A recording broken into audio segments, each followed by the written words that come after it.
Hola, el día de hoy vamos a leer un cuento de Stephen King del libro El umbral de la noche. Se llama El coco. Recurro a usted porque quiero contarle mi historia, dijo el hombre acostado sobre el diván del Dr. Harper. El hombre era Lester Billings, de Waterbury, Connecticut.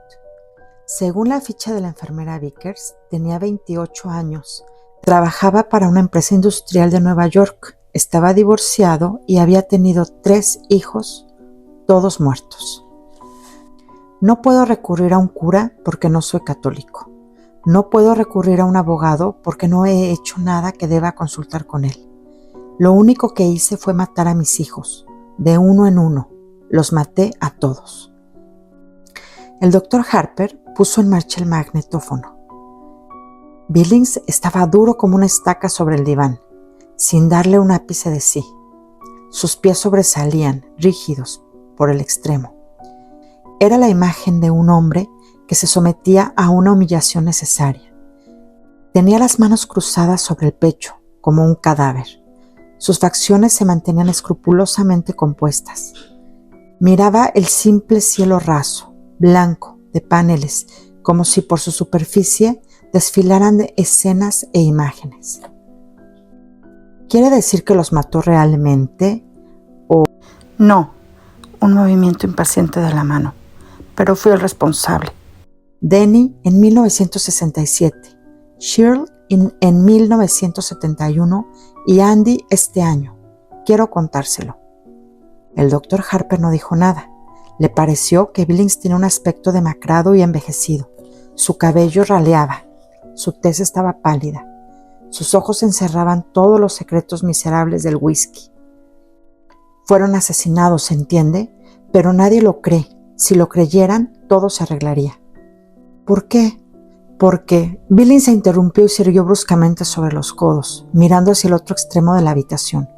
¿Qué es eso?, bramó. Sus ojos se habían entrecerrado, reduciéndose a 2 tajos oscuros. ¿Qué es qué?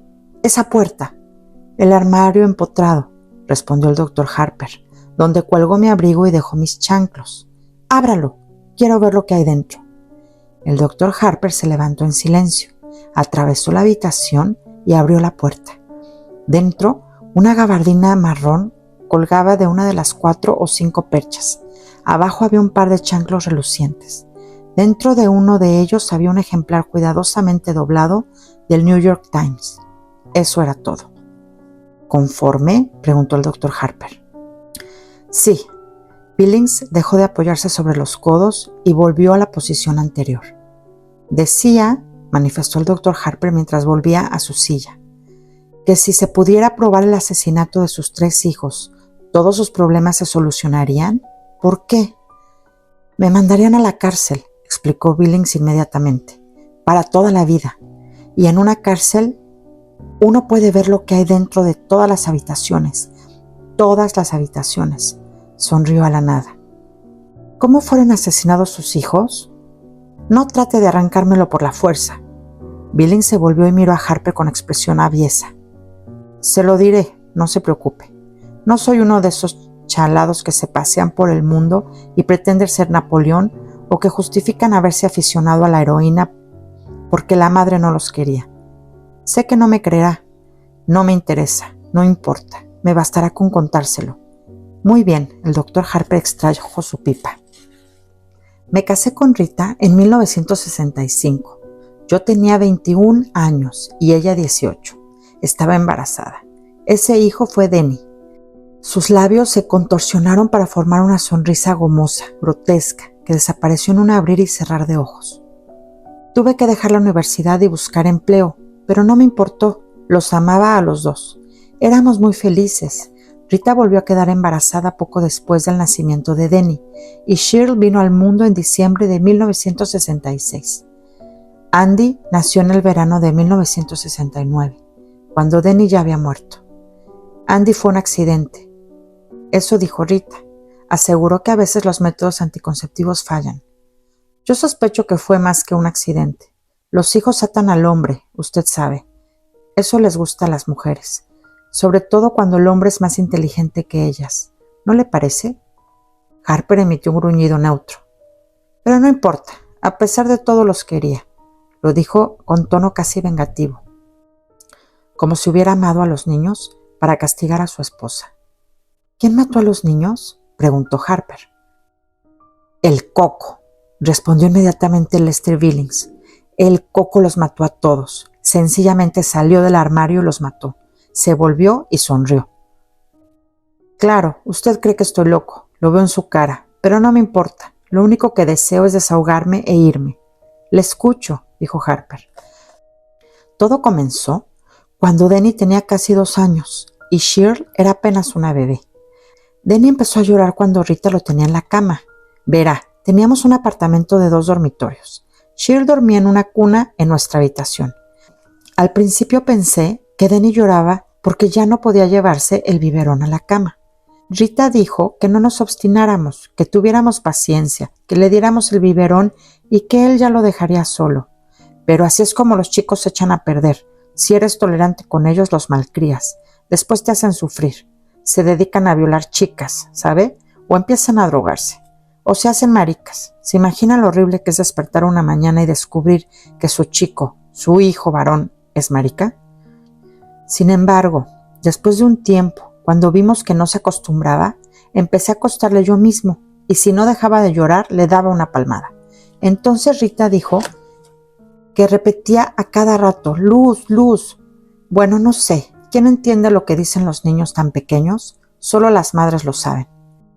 Rita quiso instalarle una lámpara de noche, uno de esos artefactos que se adosan a la pared con la figura de Mickey Mouse o de Huckleberry Hound, o de lo que sea. No se lo permití. Si un niño no le pierde el miedo a la oscuridad cuando es pequeño, nunca se acostumbra a ella. De todos modos, murió el verano que siguió el nacimiento de Shirl. Esa noche lo metí en la cama y empezó a llorar enseguida. Esta vez entendí lo que decía.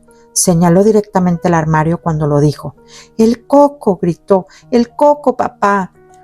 Apagué la luz y salí de la habitación y le pregunté a Rita por qué le había enseñado esa palabra al niño. Sentí deseos de pegarle un par de bofetadas, pero me contuve. Juró que nunca se lo había enseñado. La acusé de ser una condenada embustera. Verá, ese fue un mal verano para mí. Solo conseguí que me emplearan para cargar camiones de Pepsi-Cola en un almacén. Y estaba siempre cansado. Shirl se despertaba y lloraba todas las noches, y Rita la tomaba en brazos y gimoteaba. Le aseguro que a veces tenía ganas de arrojarlas a las 2 por la ventana. Jesús, a veces los mocosos te hacen perder la chaveta. Podrías matarlos. Bien, el niño me despertó a las 3 de la mañana, puntualmente. Fui al baño medio dormido, ¿sabe? Y Rita me preguntó si había ido a ver a Denny. Le contestó que lo hiciera a ella y volví a acostarme. Estaba casi dormido cuando Rita empezó a gritar. Me levanté y entré a la habitación. El crío estaba acostado boca arriba, muerto, blanco como la harina, excepto donde la sangre se había acumulado por efecto de la gravedad. La parte posterior de las piernas, la cabeza, las nalgas. Tenía los ojos abiertos. Eso era lo peor. ¿Sabe?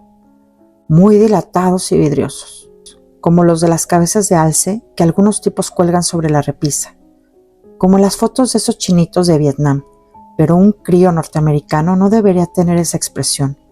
Muerto boca arriba, con pañales y pantaloncitos de goma, porque durante las últimas 2 semanas había vuelto a orinarse encima. ¡Qué espanto! Yo amaba a ese niño. Billings meneó la cabeza lentamente y después volvió a ostentar la misma sonrisa gomosa y grotesca. Rita chillaba hasta desgañitarse. Trató de alzar a Denny y mecerlo, pero no se lo permití. A la Polly no le gusta que uno toque las evidencias, lo sé. ¿Supo entonces que había sido el Coco?, preguntó Harper apaciblemente. Oh, no, entonces no, pero vi algo. En ese momento no le di importancia, pero mi mente lo archivó. ¿Qué fue? La puerta del armario estaba abierta, no mucho, apenas una rendija, pero verá, yo sabía que la había dejado cerrada. Dentro había bolsas de plástico. Un crío se pone a jugar con una de ellas y adiós, se asfixia. ¿Lo sabía? Sí. ¿Qué sucedió después? Billings se encogió de hombros. Lo enterramos. Miró con morbosidad sus manos que habían arrojado tierra sobre 3 pequeños ataúdes. ¿Hubo una investigación? Claro que sí. Los ojos de Billings centellaron con un brillo sardónico. Vino un jodido matasanos, con un estetoscopio y un maletín negro lleno de chicles y una zamarra robada de alguna escuela de veterinaria. Colapso en la cuna fue el diagnóstico. ¿Ha oído alguna vez semejante disparate? El crío tenía 3 años. El colapso en la cuna es muy común durante el primer año de vida, explicó Harper puntillosamente. Pero el diagnóstico ha aparecido en los certificados de defunción de niños de hasta 5 años, a falta de otro mejor. Mierda, espetó Billings violentamente. Harper volvió a encender su pipa. Un mes después del funeral, instalamos a Shirley en la antigua habitación de Denny. Rita se resistió con uñas y dientes, pero yo dije la última palabra. Me dolió, por supuesto. Jesús, me encantaba tener a la mocosa con nosotros. Pero no hay que sobreproteger a los niños, pues en tal caso se convierten en lisiados. Cuando yo era niño, mi madre me llevaba a la playa y después se ponía ronca gritando: «No te internes tanto, no te metas ahí, hay corrientes submarinas. Has comido hace 1 hora, no te zambullas de cabeza». Le juro por Dios que incluso me decía que me cuidara de los tiburones. ¿Y cuál fue el resultado? Que ahora ni siquiera soy capaz de acercarme al agua. Es verdad. Si me arrimo a una playa, me atacan los calambres. Cuando Denny vivía, Rita consiguió que la llevase una vez con los niños a Sabine Rock. Se me descompuso el estómago. Lo sé, ¿entiende? No hay que sobreproteger a los niños. Y uno tampoco debe ser complaciente consigo mismo. La vida continúa. Shir pasó directamente a la cuna de Denny. Claro que arrojamos el colchón viejo a la basura. No quería que mi pequeña se llenara de microbios. Así transcurrió 1 año.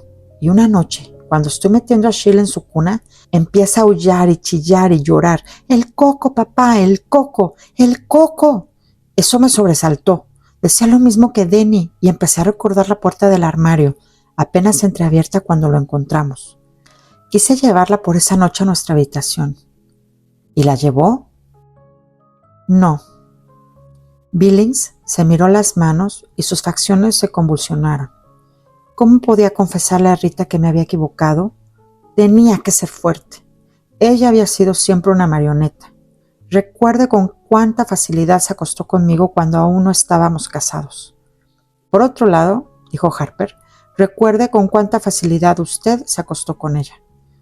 Billings, que estaba cambiando la posición de sus manos, se puso rígido y volvió lentamente la cabeza para mirar a Harper. ¿Pretende tomarme el pelo? Claro que no, respondió Harper. Entonces, deje que lo cuente a mi manera, espetó Billings. Estoy aquí para desahogarme, para contar mi historia. No hablaré de mi vida sexual si es eso lo que usted espera. Rita y yo hemos tenido una vida sexual muy normal, sin perversiones. Sé que a algunas personas les excita hablar de eso, pero no soy una de ellas. De acuerdo, asintió Harper. De acuerdo, repitió Billings con ofuscada arrogancia. Parecía haber perdido el hilo de sus pensamientos. Y sus ojos se desviaron, inquietos, hacia la puerta del armario que estaba herméticamente cerrada. ¿Prefiere que la abra?, preguntó Harper. ¡No!, se apresuró a exclamar Billings. Lanzó una risita nerviosa. ¿Qué interés podría tener en ver sus chanclos? Y después de una pausa dijo: el coco la mató también a ella. Se frotó la frente como si estuviera ordenando sus recuerdos. 1 mes más tarde, pero antes, sucedió algo más. Una noche oí un ruido ahí adentro. Y después Shir lo notó. Abrí muy rápidamente la puerta. La luz del pasillo estaba encendida y ella estaba sentada en la cuna llorando. Y algo se movió en las sombras junto al armario. Algo se deslizó. La puerta del armario estaba abierta. Un poco, solo una rendija. Billings se humedeció los labios. Shirley hablaba a gritos del coco y dijo algo más que sonó como garras, solo que ella dijo: «Galas». ¿Sabe? A los niños les resulta difícil pronunciar las R's. Rita vino corriendo y preguntó qué sucedía. Le contesté que le habían asustado las sombras de las ramas que se movían en el techo. ¿Galochas?, preguntó Harper. ¿Eh? Galas, galochas. Son una especie de chanclos.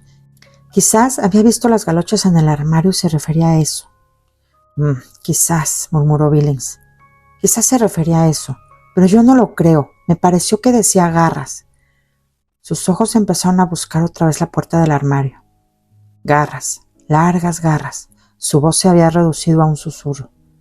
¿Miró dentro del armario? Sí. Las manos de Billings estaban fuertemente entrelazadas sobre su pecho, tan fuertemente que se veía una luna blanca en cada nudillo. ¿Había algo dentro?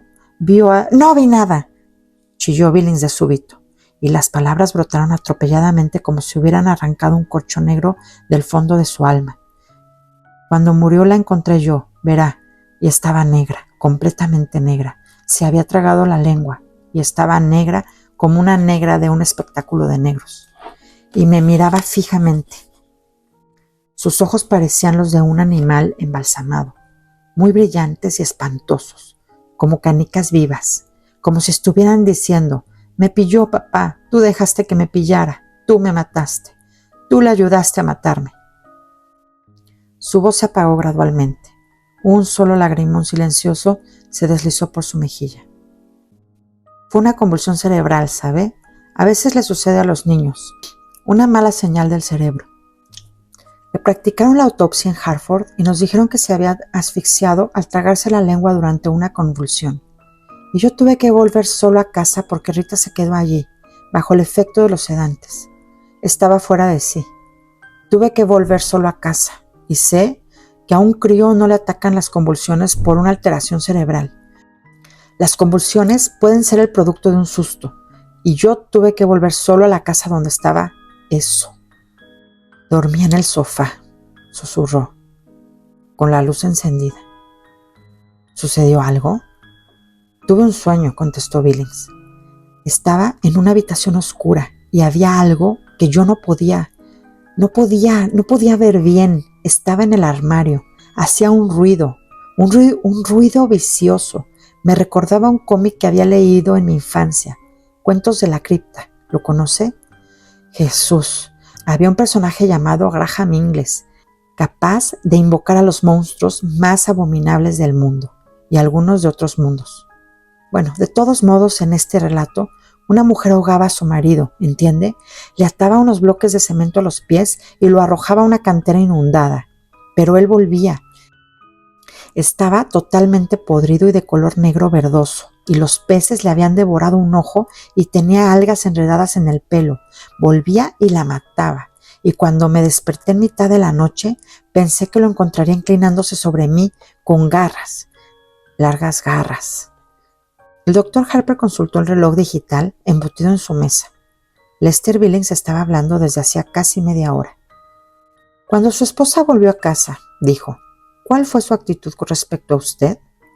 Aún me amaba, respondió Billings orgullosamente. Seguía siendo una mujer sumisa. Ese es el deber de la esposa, ¿no le parece?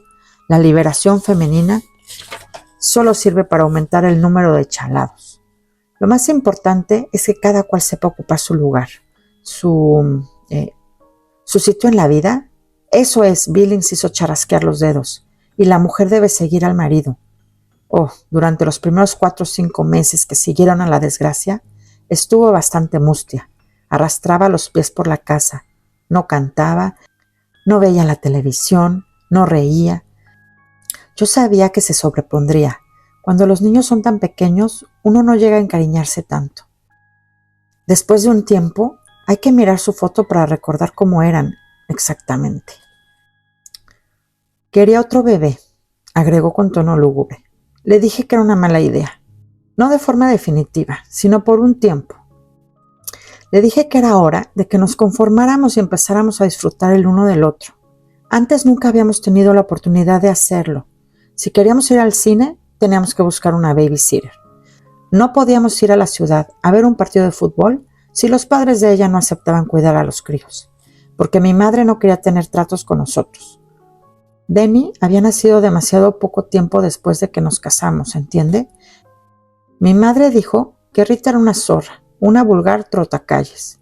Así era como la llamaba siempre, trotacalles. ¿Qué le parece? Una vez me hizo sentar y me recitó la lista de las enfermedades que podía pescarme si me acostaba con una prostituta. Me explicó cómo un día apareció una llaguita en el pene y al día siguiente se estaba pudriendo. Ni siquiera aceptó venir a la boda. Billings tamborileó con los dedos sobre su pecho. El ginecólogo de Rita le vendió un chisme llamado DIU, dispositivo intrauterino. Absolutamente seguro, dijo el médico. Bastaba insertarlo en el aparato femenino y listo. Si hay algo allí, el óvulo no se fecunda, ni siquiera se nota. Dirigió la manera al techo y sonrió con lúgubre dulzura. Ni siquiera sabe si está allí, y al año siguiente volvió a quedar embarazada. Vaya seguridad absoluta. Ningún método anticonceptivo es perfecto, explicó Harper. La píldora solo lo es en el 98% de los casos. El DIU puede ser expulsado por contracciones musculares, por un fuerte flujo menstrual y en casos excepcionales durante la evacuación. Sí, o la mujer se lo puede quitar. Es posible. ¿Y entonces qué? Empieza a tejer prendas de bebé. Canta bajo la ducha y come encurtidos como una loca. Se sienta sobre mis rodillas y dice que debe ser la voluntad de Dios. Mierda. El bebé nació al finalizar el año que siguió a la muerte de Shirley. Exactamente, un varón. Le llamó Andrew Lester Billings. Yo no quise tener nada que ver con él, por lo menos al principio. Decidí que puesto que ella había armado el jaleo, tenía que apañársela sola. Sé que esto puede parecerle brutal, pero no olvidé cuánto había sufrido yo. Sin embargo, terminé por cobrarle cariño, ¿sabe? Para empezar, era el único de la camada que se parecía a mí. Denny guardaba parecido con su madre, y Shirley no se había parecido a nadie, excepto tal vez a la abuela Ann. Pero Andy era idéntico a mí.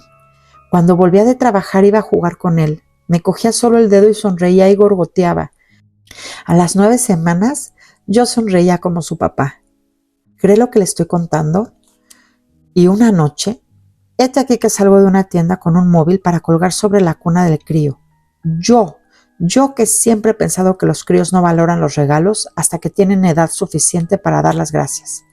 Pero allá estaba yo, comprándole un chisme ridículo, y de pronto me di cuenta de que lo quería más que a nadie. Ya había conseguido un nuevo empleo, muy bueno. Vendía taladros de la firma Cluet & Sons.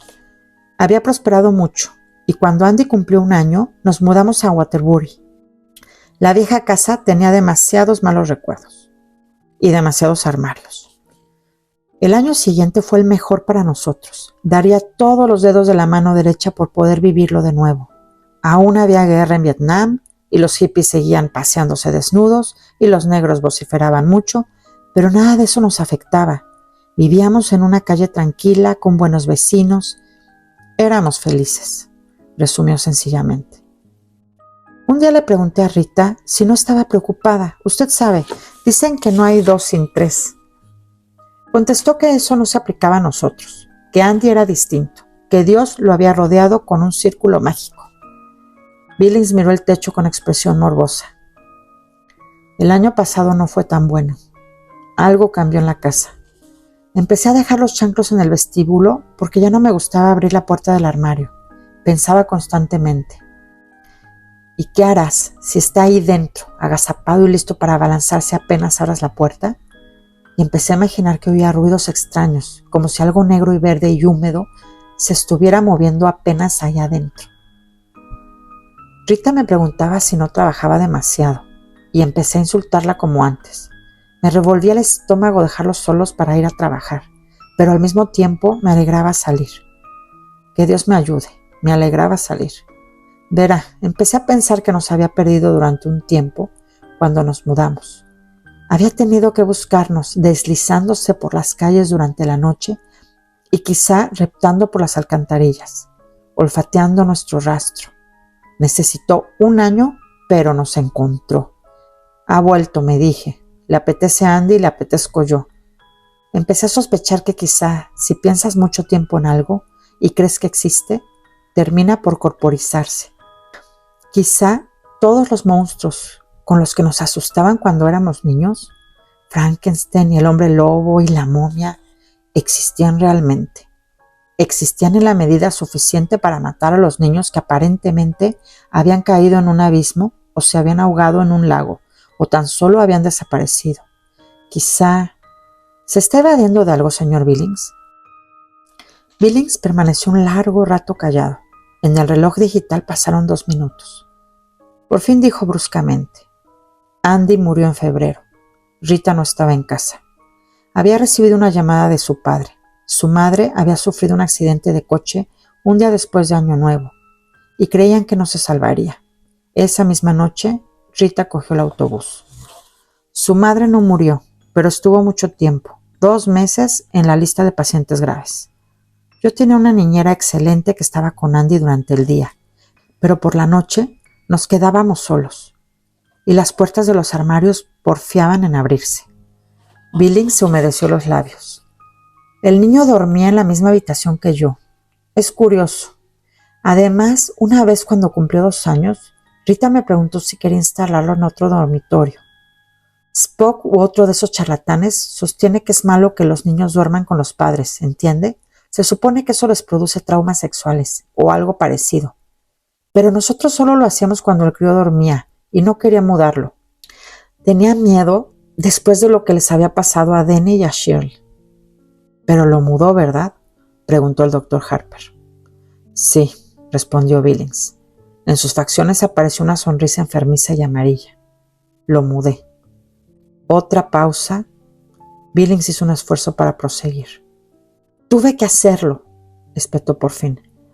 «Tuve que hacerlo». Todo había andado bien mientras Rita estaba en la casa, pero cuando ella se fue, eso empezó a envalentonarse.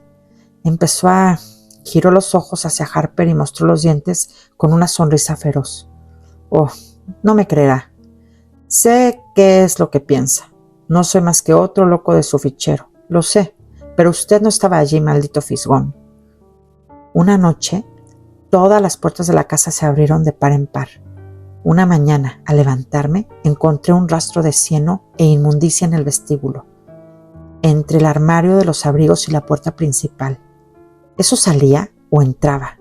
No lo sé. Juro ante Dios que no lo sé. Los discos aparecían totalmente rayados y cubiertos de limo. Los espejos se rompían y los ruidos. Se pasó la mano por el cabello. Me despertaba a las 3 de la mañana y miraba la oscuridad. Y al principio me decía, es solo el reloj. Pero por debajo del tic-tac oía algo que se movía sigilosamente. Pero no con demasiado sigilo, porque quería que yo lo oyera. Era un deslizamiento pegajoso, como el de algo salido del fregadero de la cocina, o un chasquido seco, como el de las garras que se arrastraran suavemente sobre la baranda de la escalera. Y cerraba los ojos, pensando que si oírlo era espantoso, verlo sería... y siempre temía que los ruidos se interrumpieran fugazmente y que luego estallara una risa sobre mi cara y una bocanada de aire con olor a coles rancias, y que unas manos se cerraran sobre mi cuello. Billings estaba pálido y tembloroso. De modo que lo mudé, ¿verá? Sabía que primero iría a buscarle a él, porque era más débil, y así fue. La primera vez chilló en mitad de la noche y finalmente, cuando reuní los cojones suficientes para entrar, lo encontré de pie en la cama y gritando, «¡El coco! ¡Papá, el coco! ¡Quiero ir con papá! ¡Quiero ir con papá!». La voz de Billings sonaba tiplada, como la de un niño. Sus ojos parecían llenar toda su cara. Casi dio la impresión de haberse encogido en el diván. Pero no pude.